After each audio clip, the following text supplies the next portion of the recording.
this is Millie. Today's lesson is about basic Japanese public facilities. So the first word today is school.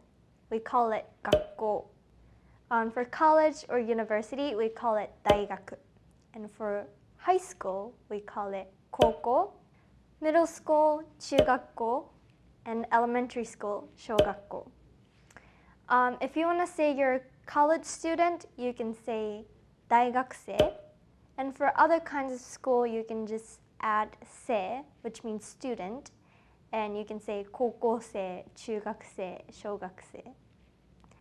The next 5 words include the same kanji, kan, which means building. So I'm going to introduce it all at once. So the first thing is sports gym. We call it 体育館. Libraries are called 図書館.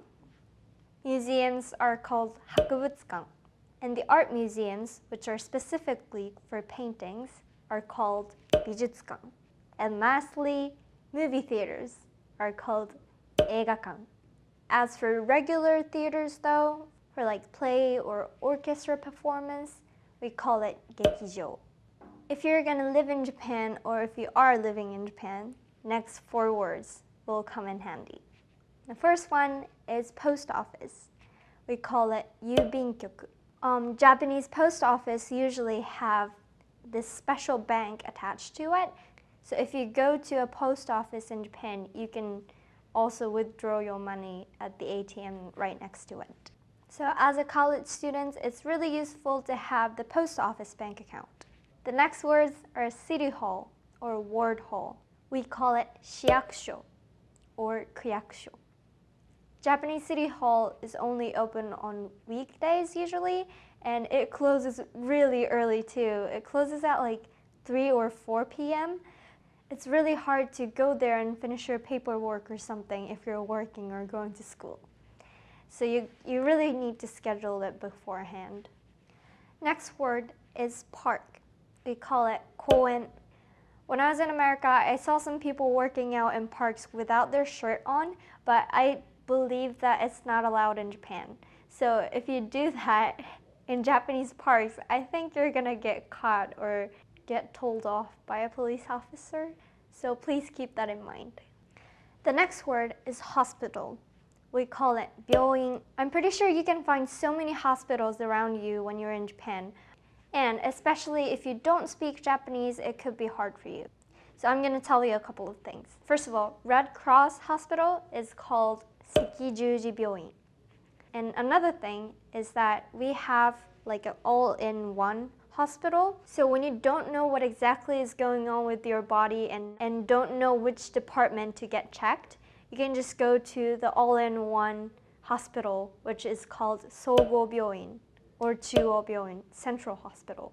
So those hospitals are usually pretty big, so at least someone will be able to speak English, I think. The next 3 words are about roads. The first one is highway. We call it 高速道路. So usually when you get onto the highway, you have to pay money, but we have 2 different types of gates. The first one is by people. You pay the money to like actual people, but the other one is called ETC. It's an electrical gate.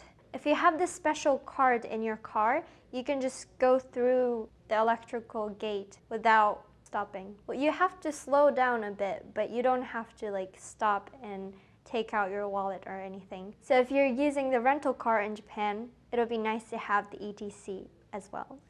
Next one is street. We call it something something dori. For example, Ginza Dori, Ginza Street. The next one is traditional Japanese shopping district. It's called shotengai. In shotengai, they can sell anything, like they could be selling clothes, they could be selling fresh veggies or fish. They might have a 100-yen shop. It could be anything really. And in shotengai, it's usually like a local thing. So if you want to have some really laid-back experience, you can go to shotengai. Next ones are about hotels. We call it hoteru.